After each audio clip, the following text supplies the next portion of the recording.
Loué soit le précieux sang de notre Seigneur Jésus-Christ et le cœur immaculé de Marie. Sixième méditation de la quatrième semaine. De l'amour du mépris. Premier point. Nature de ce sentiment. Deuxième point. Ses mobiles. Troisième point. Sa culture. Quatrième point. Sa justification. Préparation pour la veille. Aborderai-je cette méditation qui semble si peu faite pour ma vertu, m'élever à l'amour du mépris, moi qui ne sais pas même en accepter les inévitables rigueurs, moi m'écrier devant l'humiliation, que c'est bon, et remercier en quelque sorte les créatures par qui elle me vient. Moi la choisir de préférence, si le bien le permet. Ah, ce serait le monde renversé. Un miracle seul pourrait me transformer ainsi. Et cependant, ô Jésus, du milieu de vos abjections, peut-être m'appelez-vous à en partager l'amertume et l'honneur. Ne vous ai-je pas dit, 1000 fois, que je voulais être toujours près de vous, le plus près possible? Ne vous ai-je pas demandé un cœur fait comme le vôtre? Vous laisserai-je marcher seul vers des abaissements où vous allez à ma place? Pourquoi du moins refuserais-je d'y conduire ma pensée?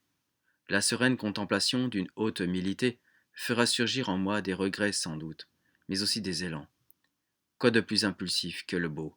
Il émeut nos plus nobles facultés. Quoi de plus impulsif que le beau? Il émeut nos plus nobles facultés. Certaines âmes resteront peut-être stationnaires dans les voies de l'humilité, jusqu'au jour où cette vertu leur aura révélé son idéal. Les considérations qui vont suivre sont formatrices. Elles ont beau s'élever çà et là, dans la région ardue des conseils, et parcourir des hauteurs que notre pied n'atteindra jamais, elles ne laissent pas néanmoins d'exercer sur nous une action profonde. Ce sont des idées qu'elles font naître, des aspirations qu'elles soulèvent, des essais qu'elles déterminent. La conscience du vrai s'élève et tend de toute sa puissance à élever avec elle la vie pratique. Méditation. Prélude. Demandez la grâce de me dégager du sens humain, d'admirer ce que je ne puis encore atteindre et d'en concevoir du moins le sincère désir. Me dégager du sens humain. Nature de ce sentiment. Le mépris sincère de soi porte déjà bien loin l'humilité. Mais par lui-même, il ne l'amène pas à ses dernières limites. Il suppose assurément des vues de foi très élevées et une courageuse logique. Mais son effort s'arrête à une conviction, pour ainsi dire platonique. Nous restons le seul spectateur de notre bassesse. Et l'aveu qui sort de notre bouche ne retentit qu'à nos oreilles. L'amour du mépris va plus avant. Il désire le mépris au grand jour, le mépris qui se lit sur le visage des autres. Ce n'est plus en face de nous seuls que nous nous abaissons. Nous passons de l'ordre de l'idée vague à l'ordre du fait positif. C'est le nuage qui se balance paisiblement dans les hauteurs. Le fait, c'est l'orage qui fond sur notre tête et nous rudoie. Le mépris de soi n'atteint qu'une des deux tendances qui forment notre fond d'orgueil, l'estime personnelle et l'amour du mépris. Il immole, en outre, le désir de l'estime. Ce sont deux ennemis à combattre, deux blessures à subir à la fois. Puisque cet amour étrange est l'acte suprême de l'humilité, il est naturellement sa preuve la plus certaine. On a beau s'enfoncer dans le mépris de soi, on ne peut s'assurer d'une humilité complète qu'au contact du mépris des autres. Là seulement toute notre vie d'orgueil est en éveil. Toutes nos fibres sont atteintes. Et pour que nous aimions un tel sacrifice, il faut que la vertu ait passé, pour ainsi dire, dans notre sang. Si la révolte gronde, si des bouillonnements s'élèvent malgré l'acceptation, il faut conclure non à l'absence de l'humilité, mais à sa seule imperfection. L'inclination vertueuse n'est pas assez profondément entrée dans la nature pour en transformer les impressions. Mais elle est assez maîtresse de la volonté pour les vaincre. Elle peut du moins, si elle est sincère, les désavouer. Un certain trouble est inséparable de cet état encore imparfait. Si au contraire rien de violent ne se soulève dans la nature pour réagir contre l'humiliation, c'est que la nature est domptée. La vertu établit fortement son règne, et sous ce règne, la paix s'étend imperturbable. Que cette paix se sente pénétrée d'une intime douceur, qu'elle retentisse l'accent de joie. La vertu est parfaite. Elle va au-devant de l'humiliation. Elle l'embrasse comme une amie. Elle se complaît dans les abaissements qu'elle lui apporte, transformant en amour ses amertumes. De tels effets supposent une inclination d'une entière puissance. Toute l'âme lui appartient, jusque dans les profondeurs insondables de la sensibilité, jusqu'à ces mouvements instinctifs qui n'obéissent qu'à une longue habitude. Certains auteurs veulent distinguer deux degrés dans cette humilité. Le premier serait le désir du mépris, et le second son acceptation réelle. Il confond ainsi degré et priorité. Le désir naturellement vient de le premier, l'acte le suit, mais le désir peut contenir déjà autant de perfection que l'acte. L'acte aura cet avantage de porter avec lui la preuve, mais la preuve d'un sentiment n'est pas sa mesure. Cette mesure se trouve tout entière dans la solidité de l'habitude, dans l'intensité de l'inclination et enfin dans l'élévation des sentiments qui l'animent. Rassurez-vous donc, ô âmes saintes, à qui sont épargnées les humiliations réelles. Il vous reste de les désirer. Par là, vous pourrez atteindre tous les sommets. Portez envie, si vous le voulez, aux victimes qui montrent à leur Dieu ce témoignage extérieur de leur abnégation complète. Cette image plus parlante de son Fils. Mais rappelez-vous que ce Dieu lit dans les cœurs, et qu'à ses yeux, les désirs sont de vrais actes aussi vivants, aussi beaux, aussi méritoires, aussi transformateurs que ceux du dehors. Et qu'enfin, ils ont l'avantage de pouvoir être nombreux. Le monde inférieur est si vaste, la vie qui l'anime est si intense, les prodiges qui le remplissent sont si étonnants. C'est le jardin secret où Dieu prend ses délices. C'est une efflorescence printanière, dont tout le coloris brille pour lui seul, et dont tous les parfums lui sont réservés. Ô vous qui comprenez, et qui sentez ces choses, tournez vos espérances vers le désir, cet agent créateur de tant de merveilles, et faites-en le principe d'une vie intérieure toujours plus active. Le fait et le désir s'équivalent dans l'ordre de la vertu. Nous venons de le voir. Mais si le désir a sur le fait cet avantage de pouvoir se renouveler plus souvent, le fait a, de son côté, celui de provoquer une réaction plus vigoureuse. La réalité saisit jusqu'à nos sens et l'impose à notre âme d'une façon violente. Contre un tel assaut, la vertu a besoin de rassembler toutes ses forces. Or, par l'intensité d'action qu'elle réclame, la lutte se présente plus animée, plus imposante, et se termine par une victoire plus belle et plus décisive. Deuxièmement, mobile de ce sentiment. L'amour du mépris peut résulter d'une vue très pénétrante de notre misère, et surtout de souvenirs très douloureux de nos fautes. Le sentiment du vrai éveille ici le sentiment du juste. Je suis méprisable, je mérite d'être méprisé. Je dois aimer qu'on me méprise. Une grande sincérité et une grande noblesse d'âme peuvent déterminer cette disposition. Il s'y joint ordinairement l'ambition de se réhabiliter et de réparer. L'humiliation sera ma rançon, et je la veux entière. Il est rare cependant que l'amour du mépris ait cette seule origine. Il naît le plus souvent de l'amour divin, et de fait, sans un grand amour, on a peine à concevoir une telle rigueur contre soi-même. Tous les motifs d'amour portent à s'humilier. L'amour ne peut prendre son parti d'avoir blessé son Dieu, et il en éprouve une telle souffrance que l'humiliation vengeresse lui devient un soulagement. L'amour admire la beauté divine, et face à face avec ses splendeurs, il rougit tellement de ses propres misères qu'il voudrait s'enfuir et se cacher. L'humiliation lui sert de refuge. De ce bas lieu, il lui semble voir les grandeurs divines s'harmoniser avec sa petitesse et se laisser aimer de lui. Sans être étranger à ses sentiments, la plupart des fidèles arrivent à l'amour du mépris, par l'amour tout simple du divin Sauveur. Qu'une âme aimante s'attache à ses pas, qu'elle se donne à lui pour lui suivre partout où il va, qu'elle l'aime assez pour ne pas accepter qu'il souffre seul une seule humiliation, qu'elle désire prendre sa place et se sente prête à tout pour lui épargner un affront ou pour l'en consoler.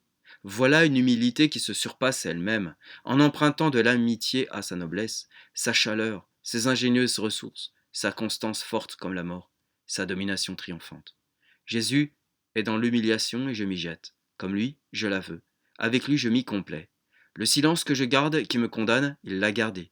L'ingratitude qui me délaisse, il l'a subie, lui, jusqu'à la trahison. Ô perspective infiniment douce! À l'heure où devant les pires outrages, Jésus appelait à lui l'amitié des apôtres et le secours des anges, il voyait, par sa prescience, accourir du lointain une troupe merveilleuse d'âmes consolatrices. J'étais l'une d'elles, ô Jésus, offrant à vos lèvres desséchées le calice réconfortant de mes propres humiliations aimées pour vous.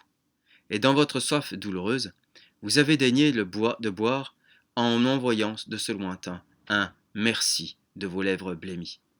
Et je ne les accueillerai pas, et je ne les désirerai pas, ces occasions bénies qui m'ont rendu présent à votre calvaire. Certes, elles sont vôtres, ô Jésus, ces humiliations de ma propre vie, puisqu'elles vous sont offertes et que vous les avez acceptées. Mais Elles sont vôtres à un titre plus intime encore. Cette résignation qui les accueille, ce désir qui les invite, résulte de dispositions qui ne créent pas la nature. Elles relèvent essentiellement de la grâce.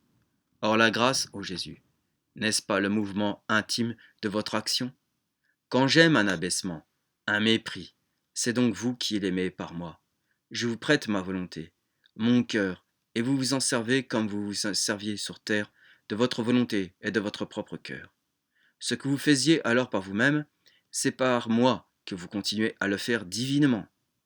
Qu'y a-t-il en effet de plus divin que ce ravissant mélange de nos deux vies? Quelle n'est pas aussi ma joie de vous enrichir de quelques humiliations dont vous ne souffrez pas, et de me voir, moi, être infirme, grandi à ce point, que je prolonge et que j'accroisse votre vie. Dans l'éblouissement de ces révélations, le mépris transformé devient si aimable, que tout le cœur s'y porte, si complet et si père. Ô Esprit Saint, donnez-moi l'intelligence complète de ces grandes choses. Remplissez-moi de l'amour qui leur ouvre les bras. Unissez-moi bien à vous, Jésus méprisé, pour que je palpite des sentiments qui animaient votre passé et que vous venez vous-même à cette heure faire vibrer en moi. Auditeur, chère auditrice, suite à cette deuxième partie de cette sixième méditation, je vous lis la quatrième section de Maître Ollier, les motifs et professions de pénitence, qui s'accommode très bien à ce que nous venons d'entendre. Citation. En l'honneur et en l'union de Jésus-Christ, notre Seigneur pénitent devant Dieu, pour mes péchés et pour les péchés de tout le monde, je fais profession de faire pénitence tous les jours de ma vie, et de me regarder en toutes choses comme un pauvre et misérable pécheur et pénitent très indigne. Pour cela, je porterai sur moi le portrait de Jésus-Christ souverain pénitent, qui me renouvellera par son aspect intérieur et par son amour le souvenir et les obligations de pénitence. Je dois amende honorable à la justice et à la sainteté de Dieu le Père. Je la dois à son amour et à sa bonté. Je la dois à tous ses attributs divins. Je dois faire pénitence, à cause que le Fils de Dieu l'a faite pour mes péchés, et qu'il m'a acquis la miséricorde de son Père, et la grâce de la pouvoir accomplir par le très adorable et le très précieux trésor de son sang en la croix. Je dois faire pénitence ayant reçu par le baptême le Saint-Esprit de pénitence, pour en être animé et pour vivre en ses sentiments dans toute la conduite de ma vie. Dieu qui est juste, qui ne peut et ne doit perdre aucun droit sur sa créature, ne manquera pas, ou en ce monde par ses fléaux, ou en l'autre par ses épouvantables châtiments, d'en tirer une entière vengeance et une très rigoureuse satisfaction. Reprenons avec la troisième partie de la culture de ce sentiment avec le Père Baudonneau. Premièrement, ô vous qui ne comprenez pas de tels sentiments, rappelez-vous qu'ils sont surnaturels, c'est-à-dire au-dessus de notre portée, et que Dieu seul les enseigne. Ô Père, soyez bénis ce que vous les avez révélés aux plus petits et aux humbles, tandis que vous les tenez cachés à la superbe, qui ne croit qu'en ses propres lumières. Ah, faisons-nous petits et humbles dans la mesure de notre grâce, petits et humbles devant Dieu, petits et humbles surtout devant les personnes qui nous entourent. Ce sera le premier pas vers ces hauteurs. Et vous, âme timide, qui admirez ces nobles dispositions sans y prétendre, ne dites pas c'est trop haut, c'est trop difficile. Trop haut pour votre taille actuelle, c'est vrai, mais votre taille n'a pas atteint sa croissance dernière.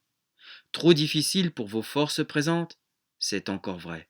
Mais ne savez-vous que, par l'exercice, les forces peuvent s'accroître d'une façon merveilleuse, et que l'action de Dieu s'unissant à la nôtre supprime toute impossibilité. Céderez-vous à cette lâcheté si humaine qui croit faire assez pour la vertu en lui rendant hommage? Non, ce n'est pas assez. L'admiration doit être un principe de mouvement qui soulève le désir, un idéal qui attire en haut, une chaleur qui développe l'énergie. Si à cette heure, vous sentez une lueur matinale se lever sur votre ciel, partez avec une espérance certaine. Graduez votre marche, commencez par accepter d'un cœur plus ami les humiliations que vous ne pouvez éviter. Ne cherchez pas de moyens extrêmes pour vous les épargner. Écartez tout dépit.